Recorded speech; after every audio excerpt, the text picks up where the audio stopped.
Mapagpalang umaga sa lahat at welcome sa munting halaman ni Kuya Marv. So ayan guys, yan yung mga tanim natin dyan. Medyo siksikan sila kasi wala tayong pwestong mapagtataniman. Ayan, meron tayong malunggay na medyo malaki na. Ito rin yung mga tanim kong onion leeks guys. Ayan, siguro medyo nahihiya pa silang tumuo kaya ganyan pa yung itsura nila. Ayan din yung iba nating mustasa. Ayan, yung malalaki nating mustasa guys. Siguro mga ilang araw pa pwede na natin kunin yan para ilagay sa sinigang sa miso. Habang dilig-dilig lang tayo ngayong umaga para mas lumago at lumaki pa sila. Ito rin pala yung iba nating mustasa at pechay. Yung parang napag-iwanan sila. Parang nasip-sip nila yung mga negativity ng mga taong dumadaan dito guys.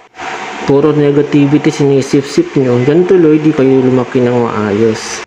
Yun lang po muna sa ngayon. Stay positive.